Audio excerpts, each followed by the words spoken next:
ನಮಸ್ಕಾರ ಎಲ್ಲ ರೈತ ಬಾಂಧವರು. ನಾವು ಭಾರತ್ ಶೆಟ್ಟಿ ಸಕ್ರಿ ಸೈನ್ಸ್ ಲಿಮಿಟೆಡ್ ಕಂಪನಿ ವತಿಯಿಂದ ನನ್ನ ಹೆಸರು ಶಿವನಗೌಡ ಪಾಟೀಲ್. ನಾವು ಇವತ್ತು ಕೊಪ್ಪಳ ಜಿಲ್ಲೆ ಕೊಪ್ಪಳ ತಾಲೂಕು ಮುದ್ದಾಬಾಳಿ ಗ್ರಾಮಕ್ಕೆ ಬಂದಿದ್ದೀವಿ. ಇವರು ಹೊಲಕ್ಕೆ ನಾವು 8 ದಿವಸದ ಮುಂಚೆ ಭೇಟಿ ನೀಡಿ ಇವರಿಗೆ ಕುಂದನ್ ರೆಫರ್ ಮಾಡಿದ್ವಿ. ಈಗ ರಿಸಲ್ಟ್ ಯಾವ ರೀತಿ ಬಂತು ಅಂತ ಅವ್ರ ಕಡೆಯಿಂದ ಕೇಳೋಣ. ನಮಸ್ಕಾರ ಬಸವರಾಜ್ ಅವರೇ. ನಮಸ್ಕಾರ. ಈ ಕುಂದನ್ ಯಾವ ರೀತಿ ರಿಸಲ್ಟ್ ಬಂದಿದೆ ಅಂತ ಸ್ವಲ್ಪ ನಮ್ಮ ರೈತರಿಗೆ ತಿಳಿಸ್ಕೊಡಿ. ಕುಂದನ ಇದು ನಾವು ವಾದ ವರ್ಷಕ್ಕಿಂತ ಈ ವರ್ಷ ಏನು ಹೊಡೆದಿದ್ದಿಲ್ಲ, ಈ ವರ್ಷ ಹೊಡೆದಕ್ಕಂತೂ ಚಲೋ ಕಾಣಿದ್ರಿ. ಅವ್ರ ಮಗ್ಗಲ್ ಪಕ್ಕದ ಕಡ್ಲಿಕ್ಕಿಂತ ಇದು ನಮಗೆ ಚಲೋ ಕಾಣಿಸ್ತೈತಿ ನೋಡಿ ರಿಸಲ್ಟ್. ಹೂವು ಚಿಗುರೆಲ್ಲ ಚೆನ್ನಾಗಿ ಹೂವು ಚಿಗುರು ಮತ್ತು ಕಡ್ಲಿ ಅಂತೂ ಭಾಳ ಇದು ಬೇರೆ ಜಾಸ್ತಿ ಆಗೈತಿ. ಬೆಳೆ ಬೇರೆ ಜಾಸ್ತಿ ಬೆಳೆ ಬೇರೆ ಜಾಸ್ತಿ ಆಗೈತಿ. ನೀವು ಬೇರೆ ರೈತರಿಗೆ ರೆಫರ್ ಮಾಡ್ತಿರಲ್ಲ? ಹೇಳ್ತೀರಿ ಮತ್ತು ಖಂಡಿತ ಹೇಳ್ಬೇಕು. ಮತ್ತು ಚಲೋ ಕಣ್ಣಿ ಮತ್ತು ರೈತರು ಒಬ್ಬರಿಂದ ರೈತ ಬೆಳಿಬೇಕು. ಮತ್ತು ಈಗ ಸ್ಪ್ರೇ ಮಾಡಿ ಎಷ್ಟು ದಿವಸ ಆಯ್ತು ನೀವು? ಸ್ಪ್ರೇ ಮಾಡಿ ಒಂದು 5-6 ದಿನದಿಂದ ಆಗಿರ್ಬೋದು. 5-6 ದಿನ ಆಗೈತೆ. ನಿಮ್ಗೆ ಆಲ್ರೆಡಿ ರಿಸಲ್ಟ್ ಗೊತ್ತಾಗೈತೆ? ರಿಸಲ್ಟ್ ಗೊತ್ತಾಗೈತಿ, ಪಕ್ಕ ಗೊತ್ತಾಗೈತಿ. ನೀವು ಬೇರೆ ಹೊಲಕ್ಕೆ ನಿಮ್ಗೆ ಕಂಪೇರ್ ಮಾಡಿದ್ರೆ ಪಕ್ಕದ ಹೊಲಕ್ಕೂ ಈ ನಮ್ಮ ಹೊಲಕ್ಕೆ ಅಂದ್ರೆ ಗಜೆ ಅಂತ ಫರ್ಕ್ ಐತ್ರಿ. ಇದೇ ಅಗ್ದಿ ನಾವು ಹೇಳ್ಬೇಕಂದ್ರೆ ಬರೀ ಏರ್ ಕಂಡೀಷನ್ ಕಾಣ್ಬೋದ್ರಿ ಈಗ ಅಂತ. ರಿಸಲ್ಟ್ ಅಂತೂ ನಮಗೆ ಪಕ್ಕ ಐತ್ರಿ. ಎಷ್ಟು ತಿಂಗಳದೈತ್ರಿ ಶೇಂಗಾ ಇದು? ಶೇಂಗಾ ಇನ್ನು 4 ದಿನ ಹೋದ್ರೆ 2 ತಿಂಗಳದಾಗತ್ತೆ ನೋಡಿ. 2 ತಿಂಗಳದಾಗತ್ತೆ. ಎಷ್ಟು ಎಕರೆ ಹಾಕಿರಿ ಶೇಂಗಾ? 4-4.5 ಎಕರೆ ಆಗುತ್ತೆ ನೋಡಿ. 4.5 ಎಕರೆಕ್ಕೆ ನಮ್ಮ ಕುಂದನ್ ಬೆಳೆಸಿರಿ? ಕುಂದನೇ ಬೆಳೆಸಿರಿ. ಕುಂದನ್ ಬೆಳೆಸಿರಿ, ಬೇರೆ ರೈತರಿಗೆ ರೆಫರ್ ಮಾಡ್ತೀರಿ? ಹೇಳ್ಕೊಂತೀರಿ. ಮತ್ತೆ ಈ ನಮ್ಮ ಹೊಲ ಮಗ್ಳು ನೋಡ್ತಾ ಇರ್ತಾ ಹೋಗ್ತಾ ದಾರಿ ಹೊಲನೇ ಕೇಳ್ತಾರೆ ಏನು ನೋಡಿದೇನೆ ಅಂತಂದು ಹೇಳ್ತೀರಿ. ಇದು ರೈತರಿಗೆ ತೋರಿಸ್ತೀರಾ? ಇದನ್ನ ತೋರಿಸ್ತೀವಿ, ಇದನ್ನೆಲ್ಲ ಇದನ್ನ ಇದು ಈ ಥರ ಬಾಡ್ದಿವಿ ಈ ಥರ ಅಂತಂದು ಇಲ್ಲಿ ಹೇಳ್ಕೊಂತಿದ್ದೀನಿ ಏನೇನು ಅಂತಂದು. ಎಷ್ಟು ಕ್ಯಾನ್ ಮಾಡಿದ್ರಿ ಅದನ್ನು? ಒಂದು 200 ಗ್ರಾಮ್ ಅದು 25-30 ಟಾಕಿ ಹೊಡೆದು ನೋಡಿ. 4.5 ಎಕರೆಗೆ ಒಂದು ಡಬ್ಬೆ ಅದು 8 ಕ್ಯಾನ್ ಆಗತ್ತೆ ರೀ. ಅದು 8 ಕ್ಯಾನ್ ಮಾಡಿರಿ. 8 ಕ್ಯಾನ್ ಆಗತ್ತೆ ರೀ ಒಂದು ಡಬ್ಬ್ಯಾಗ. ಅದು ಒಂದು ಡಬ್ಬ್ಯಾಗ 4 ಪೌಚ್ ಇರ್ತಾವೆ. ಒಂದು ಪೌಚಿಗೆ 2 ಕ್ಯಾನ್ ಹಂಗೆ 2 ಟಾಕಿ ಹಂಗೆ ಲೆಕ್ಕಕ್ಕೆ ಒಂದು ಪೌಚ್ 2 ಕ್ಯಾನ್ ಮಾಡಿರಿ? 2 ಕ್ಯಾನ್ ಮಾಡಿ ಆ ಪೌಚ್ ಹಂಗೆ ನೀರಾಗ ಕರಗಿಸಿರಿ? ನೀರಾಗ ಕರಗತ್ತೆ. ಇಮಿಡಿಯೇಟ್ಲಿ ಹಾಕ್ಬಿಟ್ರೆ ವಿತ್ ಸೆಕೆಂಡ್ನ್ಯಾಗ ಪೂರಾ ಕರಗಿಬಿಡ್ತೈತಿ. ಅದು ಹೊಡೆದಾಗ್ಲಿದ್ದ ಹೂ ಸಂಖ್ಯೆ ಜಾಸ್ತಿ ಆಗೈತಿ. ಹೂ ಸಂಖ್ಯೆ ಜಾಸ್ತಿ ಆಗೈತಿ, ಚಿಗುರು ಜಾಸ್ತಿ ಆಗೈತಿ. ಈಗ ಜಲ್ಲಿ ಹೊಡೆದೈತಿ ಕಡ್ಲಿ ಶೇಂಗಾ. ಇಂಪ್ರೂವ್ಮೆಂಟ್ ಸಿಕ್ಕಾಪಟ್ಟಿ ಇಂಪ್ರೂವ್ಮೆಂಟ್ ಕಾಣ್ತೈತಿ. ಕುಂದನ್ ಬಳಸ್ಬೋದು? ಬರೋಬ್ಬರಿ ಬಳಸ್ಬೋದ್ರಿ. ಮತ್ತೆ 100% ರಿಸಲ್ಟ್ ರೈತರ ಆದ್ರೂ ನಾನು ಬಳಸ್ಬೇಕು. ಮತ್ತೆ ನಮಗಂತೂ ಚಲೋ ಕಂಡೈತಿ. ಮತ್ತೆ ನಾವು ಈಗ ಮಗ್ಗಲು ಕಡ್ಲಿಗೆ ಇದಕ್ಕ ಭಾಳ ಅಜಗಜ ಅಂತರ ಫರಕ್ ಐತಿ. ಅದು ನೆಟ್ಟಗೆ ಸೀದಾ ಒಂಟಿ ಹೋಗೈತಿ. ಅದಕ್ಕೆ ಏನು ಕೊಂಗ್ಲಿ ಹೊಡೆದಿಲ್ಲ, ಅದು ಪಕ್ಕಲು ಬಂದಿಲ್ಲ. ಪಕ್ಕಲ ಸಂಖ್ಯೆ ಕಡಿಮೆ ಐತಿ. ಅದು ಇದು ನೋಡ್ಬೋದು, ಇದು ಸಿಕ್ಕಾಪಟ್ಟಿ ಪಕ್ಕಲು ಇರತ್ತೆ. ಶೇಂಗಾ ಮಾತ್ರ ಈಗ ಸದ್ಯ 1 ನಂಬರ್ ಆಗೈತಿ. ಅದು ನೋಡೋದಿಲ್ಲ 1 ನಂಬರ್ ಶೇಂಗಾ ಆಗೈತಿ. 1 ನಂಬರ್ ಶೇಂಗಾ ಐತಿ. ಬೇರೆ ರೈತರಿಗೆ ರೆಫರ್ ಮಾಡ್ತೀರಿ? ಇದು ಮಾಡ್ಬೋದ್ರಿ, ಅಡ್ಡಿಲ್ಲ.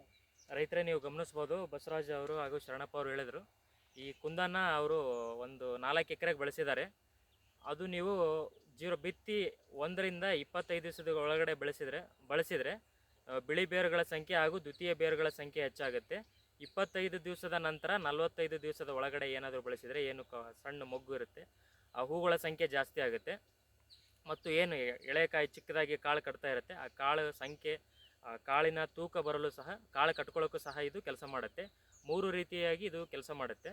ಈ ಕುಂದನ್ ಬಳಸೋದ್ರಿಂದ ನೀವು 3 ರೀತಿಯ ಲಾಭ ಪಡ್ಕೋಬೋದು. ಈ ಕುಂದನಲ್ಲಿ 7 ಕಾಂಪೋನೆಂಟ್ಸ್ ಇರುತ್ತೆ. ಅದರಲ್ಲಿ ಮೊದಲೇ ಆಸ್ಬರ್ಬಿಕ್ ಆ್ಯಸಿಡ್ ಇರುತ್ತೆ, ವಿಟಮಿನ್ ಬಿ, ವಿಟಮಿನ್ ಸಿ ಹಾಗೂ humic acid, amino acids, organic compounds, ಬಯೋಸಿಟಾನಾಲ್, ಇದರಲ್ಲಿ ಹೇರಳವಾಗಿ ಪೋಷಕಾಂಶಗಳು ಇರೋದರಿಂದ ನೀವು ಇದನ್ನು ಬಳಸಿ ಸದುಪಯೋಗ ಮಾಡ್ಕೋಬೇಕು. ನೀವು ಇನಿಷಿಯಲ್ ಸ್ಟೇಜಲ್ಲಿ 1 ದಿನದಿಂದ 25 ದಿವಸದ ಒಳಗಡೆ, 25ರಿಂದ 40 ದಿವಸದ ಒಳಗಡೆ, ಮತ್ತು ನೀವು ನಂತರ 40 ದಿವಸದ ಮೇಲೆ ನೀವು ಕಾಳು ಸೈಜ್ ಬರೋಕ್ಕೂ ಸಹ ಇದು ಕೆಲಸ ಮಾಡುತ್ತೆ. 3 ರೀತಿ ಕೆಲಸ ಮಾಡೋದ್ರಿಂದ ತುಂಬ ಉತ್ತಮ ರೀತಿಯಲ್ಲಿ ನಿಮ್ಮ ಫಸಲನ್ನು ಕಾಪಾಡಿಕೊಳ್ಬೋದು ಅಂತ ನಾನು ತಿಳಿಸ್ಕೊಡ್ತಾ ಇದ್ದೀನಿ. ಆಲ್ ಕ್ರಾಪ್ ಎಲ್ಲ ಬೆಳೆಗಳಿಗೆ ಬರ್ತದೆ, ಎಲ್ಲ ಬೆಳೆಗಳಿಗೆ ಬರ್ತದೆ. ನಾವು ಮೊದಲು ಹಾಗಲಕಾಯಿಗೆ ಸ್ಪ್ರೇ ಮಾಡಿದ್ವಿ. ಅದನ್ನ ಬುಡಕ್ಕೆ ಒಂದೇ ಟ್ರೆಂಚಿಂಗ್ ಮಾಡಿದ್ವಿ, ಸ್ಪ್ರೇ ಮಾಡಿದ್ವಿ. ಹಾಗಲ ಬಳ್ಳಿ ಅಷ್ಟು ಪೂರಾ ಈಗ ನಾವು ಲಾಸ್ಟ್ ಸ್ಟೇಜ್ಗೆ ಇತ್ತು. ಬಳ್ಳಿ ಮತ್ತೆ ಈಗ ಚಿಗುರು, ಹೂವು ಮತ್ತು ಕಾಯಿ ಸಂಖ್ಯೆ ಜಾಸ್ತಿ ಆಗಿ ಮೊನ್ನೆ ಹೋಗಿದ್ದ ಬಳ್ಳಿ ಮತ್ತೆ 20-25 ಬಾಕ್ಸ್ ಈಗ ಚಲೋ ಆಗೈತಿ. ಆಗಲ ಬಳ್ಳಿ ಮತ್ತೆ ಚಿಗುರು ಬಂದೈತ್ರಿ, ಒಳ್ಳೆ ಚಿಗುರು ಚಲೋ ಆಗೈತಿ. ಚಿಗುರು ಆಗಲ ಬಳ್ಳಿ ಚಲೋ ಆಗೈತಿ. ಕಾಯಿ ಸಂಖ್ಯೆನೂ ಒಂದು ಸ್ವಲ್ಪ ಪೂರಾ ಸಣ್ಣದಿತ್ತು, ಈಗ ಸ್ವಲ್ಪ ದೊಡ್ಡದು. ಗಾತ್ರನೂ ಒಂದು ಸ್ವಲ್ಪ ಗಾತ್ರನೂ ಉತ್ತಮ ಆಗೈತೆ. ನೀವು ಇದನ್ನು ಸ್ಪ್ರೇ ಮಾಡೋದಕ್ಕಿಂತ ಇದು ಉತ್ತಮ. ನೀವು ಬೇಗ ಫಲಿತಾಂಶ ಕಾಣಬೇಕಂದ್ರೆ ಈಗ ಬಾಳೆ ಬೆಳೆಸ್ತಿರ್ತಾರೆ, ಆಮೇಲೆ ಪಪ್ಪಾಯ ಬೆಳೆಸ್ತಿರ್ತಾರೆ, ದಾಳಂಬ್ರಿ ಬೆಳೆಸ್ತಿರ್ತಾರೆ, ಹಾಗಲಕಾಯಿ ಏನು ಡ್ರಿಪ್ ಇರಿಗೇಷನ್ ಮಾಡಿರ್ತೀರ, ಡ್ರಿಪ್ಪಲ್ಲಿ ಬಿಟ್ಟರೆ ತುಂಬ ಉತ್ತಮವಾಗಿ ರಿಸಲ್ಟ್ ಕಾಣುತ್ತೆ. ಇದು ಸ್ಪ್ರೇನೂ ಮಾಡ್ಬೋದು. ಸ್ಪ್ರೇಕ್ಕಿಂತ ನೀವೇನು ಡ್ರಿಪ್ಪಲ್ಲಿ ಬಿಡ್ತೀರಾ ಎರಡಕ್ಕೂ ಯೂಸ್ ಆಗುತ್ತೆ. ಡ್ರಿಪ್ನಲ್ಲಿ ನಿಮಗೆ ಒಂದೇ ವಾರದಲ್ಲಿ ರಿಸಲ್ಟ್ ಗೊತ್ತಾಗುತ್ತೆ. ಡ್ರಿಪ್ಪಲ್ಲಿ ಬಿಟ್ಟರೆ ಅದು ಬಿಳಿ ಬೇರುಗಳು ಏನು ಪೋಷಕಾಂಶಗಳನ್ನು ಗಿಡಕ್ಕೆ ತೊಗೊಳಕ್ಕೆ ಸಹಾಯ ಮಾಡ್ತವೆ. ಬಿಳಿ ಬೇರುಗಳು, ಆ ಬಿಳಿ ಬೇರುಗಳ ಸಂಖ್ಯೆ ಹೆಚ್ಚಾಗೋದ್ರಿಂದ ನೀವೇನು ಭೂಮಿಯಲ್ಲಿ ಫರ್ಟಿಲೈಸರ್ ಬಳಸಿರ್ತೀರ ಆ ನ್ಯೂಟ್ರಿಯೆಂಟ್ಸ್ನ ಅಪ್ಡೇಟ್ ಮಾಡ್ಕೊಳ್ಳೋಕ್ಕೂ ಸಹ, ಆಮೇಲೆ ಆಕ್ಸಿಜನ್ ಸಪ್ಲೈ ಮಾಡೋಕ್ಕೂ ಸಹ ಇದು ಕೆಲಸ ಮಾಡುತ್ತೆ. ಎಲ್ಲ ರೀತಿಯ ಗುಣ ಇದು ಹೊಂದಿರೋದ್ರಿಂದ ನೀವು ಇದನ್ನು ಬಳಸಿ ಸದುಪಯೋಗ ಮಾಡ್ಕೋಬೇಕು ಅಂತ ನಿಮ್ಮ ಎಲ್ಲ ರೈತರಲ್ಲಿ ವಿನಂತಿಸ್ಕೊಳ್ತಾ ಇದ್ದೀನಿ. ಧನ್ಯವಾದಗಳು. ನೀವು ತೋರಿಸ್ತೀರಾ ಸ್ವಲ್ಪ ಅಲ್ಲಿವರೆಗೂ ಹೋಗಿ ನೋಡೋಣ. ಇವರು ಚೆನ್ನಾಗಿ ಬಂದಿದೆ, ಹೂಗಳ ಸಂಖ್ಯೆನೇ ಜಾಸ್ತಿ ಆಗೈತೆ.